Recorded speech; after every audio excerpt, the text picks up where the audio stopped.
and it's officially part 2 of the wheel bearing rear end reboot situation thing with the Trooper. So, previous episode you saw me disassembling all that jazz, and we got to the point where we needed to press out the rear wheel bearing. I also needed to pick up seals for it, for the inner. I got the seals, but in the process of trying to press them out, kind of didn't work. Did a bunch of research and everything. According to the internet, which the internet never lies, kids, believe everything you see on the internet.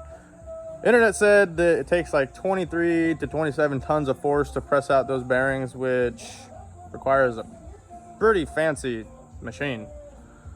So we took our luck and we tried to develop a press of our own that would bolt onto the hub bolts and press it out. And this was version 1, as you can see here. It's just a couple bars, some properly spaced out holes and stuff. Welded through some tubes, and we took a piece of all thread and ran it through there, and bolts and all this and that jazz. But I don't know if you can tell, we started bending this plate, which was pretty thick, one of them big boys. So we are developing version 2 over here, which is quite a bit stronger with a larger plate, so there's less deflection. So these holes will line up with the holes on the actual hub, and it'll bolt in place. The axle shaft will slide through this, and we're still in the process of building it, but this needs to be spread out just a hair, and it's going to allow us to put another plate on the top. We're going to weld the plate to the top, same bolt, just a larger one this time to apply more torque. We're going to heat the race and the bearing and everything as much as we can while applying this pressure, and hopefully that'll release it. And then we have a small little press over there that we can press it all back into. So we're going to finish up this really quick and start on the actual removal of everything. So I hope you guys stay tuned for this video. It's going to be a similar concept to the other one, very informative, very descriptive. This is a custom made piece, obviously. If you don't have equipment to make this, such as a welder, a grinder, hole saws, all that jazz, I'm sure you can find a local shop near you that would press it out for you. I don't know the price of any of that. You'd have to figure it out on your own. But if you have the material to build this, build it. We're going to see if it works. Well, we got this contraption finished up. It's just time to give it a go, I guess. So we got some real thick steel all the way around. And all it does is it bolts up to the hub. You can see bearing in there, held in place, goes down there, and with that hole in the center, we're going to take a giant bolt or nut, whatever, run it through. It's going to meet in the center there, and as you crank down the bolt, it'll push this and pull this, which will separate the bearing. At least that's what we're hoping for. So he's back over there grinding down a slight bevel so it can stay centered in that little hole right there, that little divot. Once we do that, it'll start. I'm gonna put a bunch of grease on everything, that way it has less friction. But you can see from version 1 to version 2, there's a substantial difference in structural integrity. Got a cheater bar and we're back on the floor.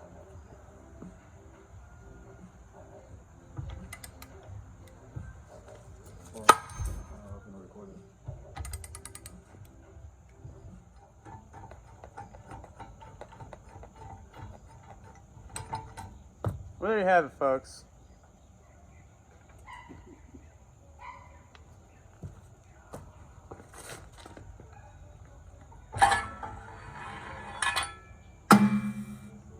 Bam.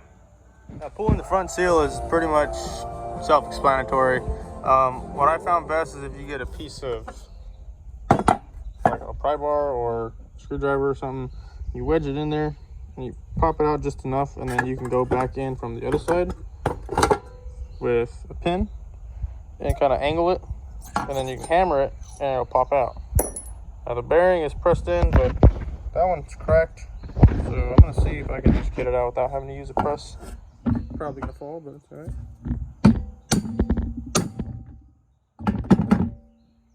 Well, that was anticlimactic. It literally just kind of fell out. But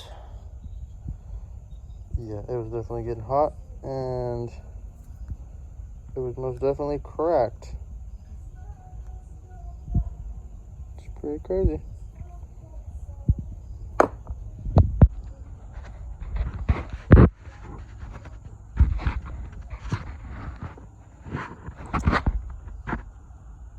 You might be wondering what this is for. So the old bearing, as you can see here, was dancing inside of the housing, which basically means instead of this part spinning solely, it was this one and the inner race and the outer race that were both spinning. And I don't know if the crack had a part that played in it. I'm sure it probably did, but I'm a little worried that this whole thing might be a little widened. So by taking a spring tool or any type of thing, the metal, when you deform it this way, it creates little divots, but those little divots expand out, and you can see right there the way it expands out, and it adds a little bit more surface area. This isn't damaging it in any way, but whenever you get ready to put the new bearing in, all those little ridges will basically grip onto the outer race and provide a lot tighter fit for the bearing overall, and it won't allow the outer race to spin along with the inner race. It'll just be the inner race spinning. So we're going to take this to the bench press really quick and start pressing this in. I'm not going to beat this one in like a hammer because this one actually needs to go in straight. The bench press, and as you can see, I have a piece of metal that is the diameter of the outer race. So that's the part you want to press in. And we're just gonna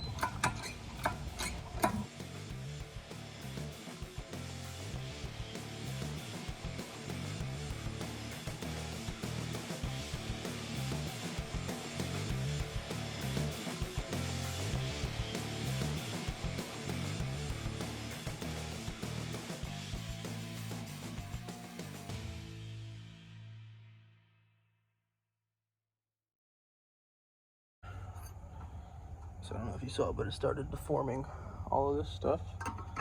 Then you let back out.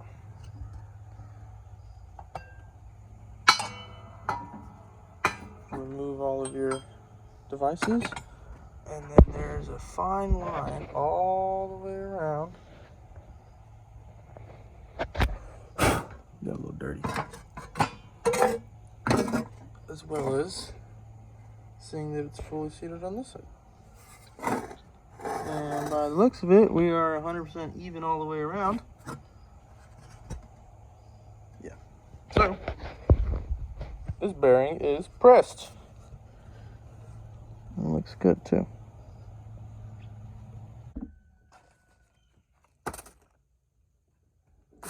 Parts finally came in. Okay. So these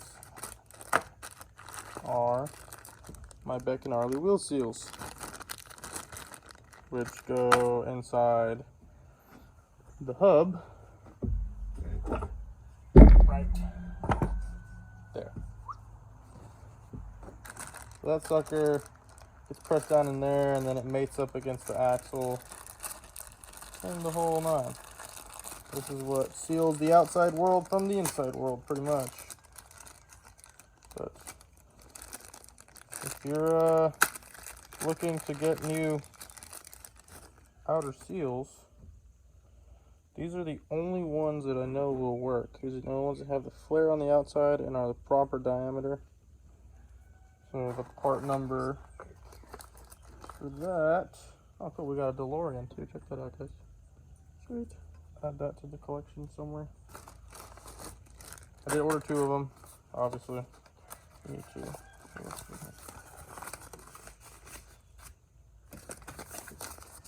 So, part number is going to be right there. 052-3459. It's under the wheel seal for the 96 Trooper. So, link in the description will be for this right here and for the bearings as well. If anybody's trying to do this job and they need part numbers, we got y'all. But this sucker pretty much just goes right in there. I'm gonna have to find a socket or something that's the diameter of this and then drive it in slowly. So let's find a socket that fits this sucker and we'll get it in. Well, no luck on finding a socket this size or anything similar to that, but you have the old one. And the old one is a perfect fit. And it doesn't damage the outer seal because it just goes inside here. So what I'm gonna do is I'm gonna take the old one, place this inside like so, grab a piece of whatever, aluminum, flat stock, anything flat that'll disperse the weight evenly, place it on top of there, and we're gonna move this contraption to the bench press and press it in place. I mean, come on, it doesn't get much simpler than that, guys.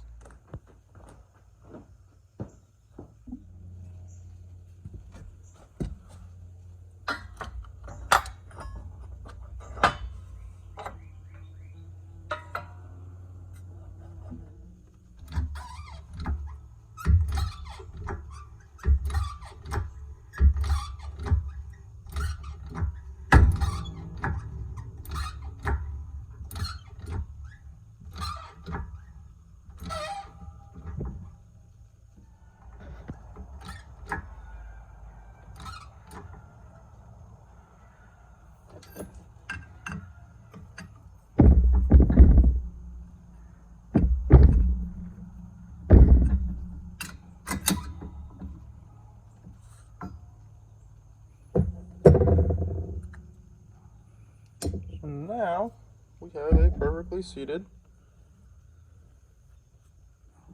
wheel seal. A little bit of oil on it from the old one, but other than that, it is in there.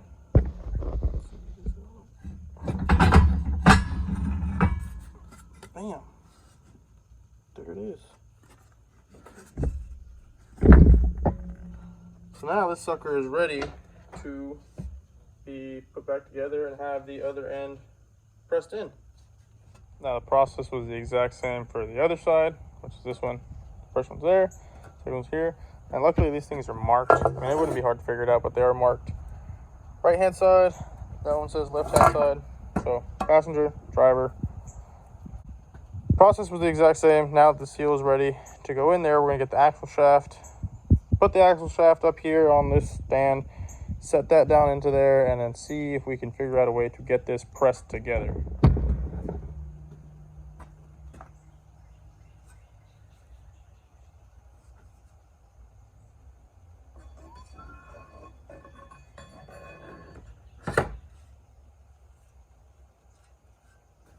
That'll go just like that. And then my collar will go in there next.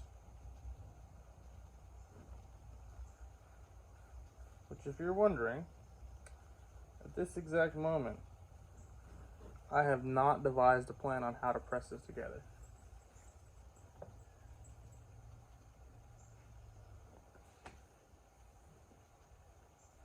But I'm sure we can figure something out, right guys? Right? I mean, all right? Come on. Come on. Yeah, this is going to be fun. So this method is what you call a tad bit medieval, I guess. So you got your bearing here, right? Yeah, everybody knows it.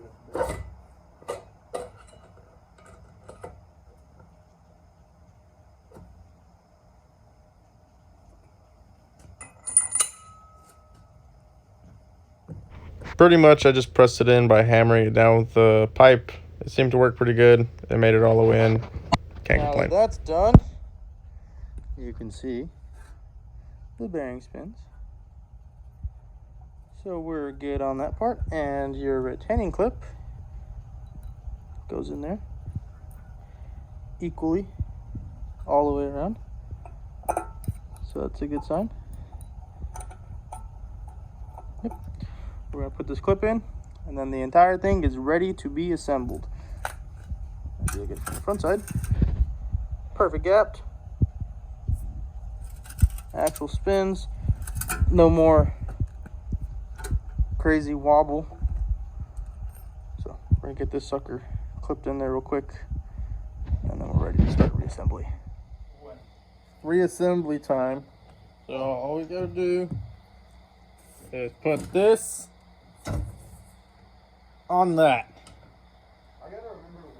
So we're gonna do a quick little time lapse. It's the exact same process that we did to take it all apart, just in reverse. We're gonna put it all back together. So quick time lapse. We're gonna jump right into that. Get this side done. I'm not gonna record the next side because it's the same exact process. However, I will record and give you guys detailed explanation on how to swap out these, your parking brake shoes. Actually, no I won't, because I have another video in my channel. Somewhere in the channel. I can put the links to that one in there too. I'm not going to show you guys how to do that because it's already a video. Go watch the video if you want to know how to do that right there.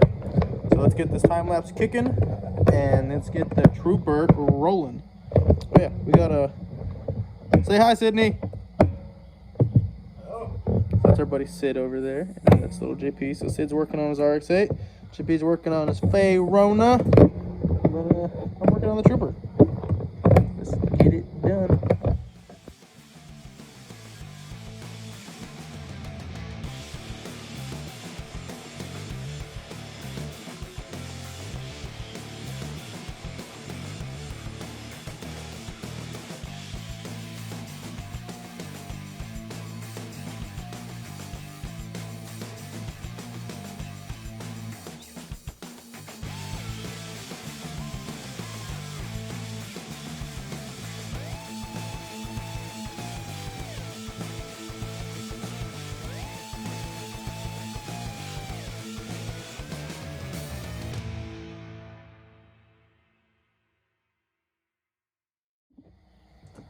Back together now, all wrapped up.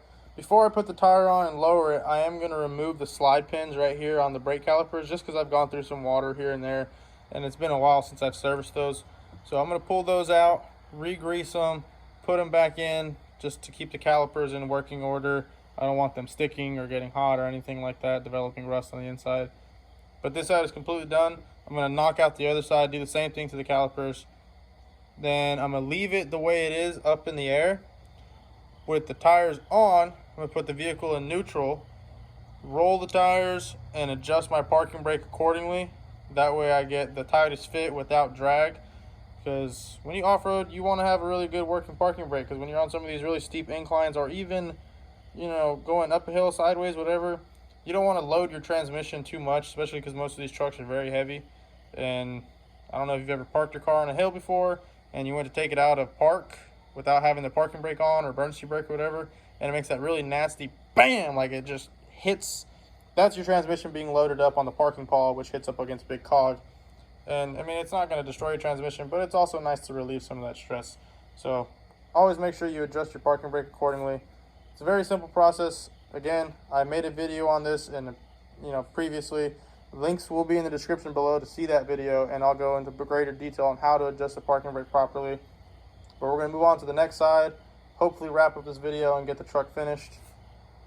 Sid is just over there. I'm the site manager. I'm overseeing that he's doing it correctly because I know more about this subject. As you can tell, I have a clearly with the video, and I know more about everything. He's certified. So that's pretty much the end of that video. As you can see here, the trooper finally got finished, and we're rolling out to go do some off-roading. That video is getting made. I hope you guys stick around and are subscribed and have notifications turned on so when I post it, you can see it. But other than that, thanks for watching, guys. I hope you enjoyed it.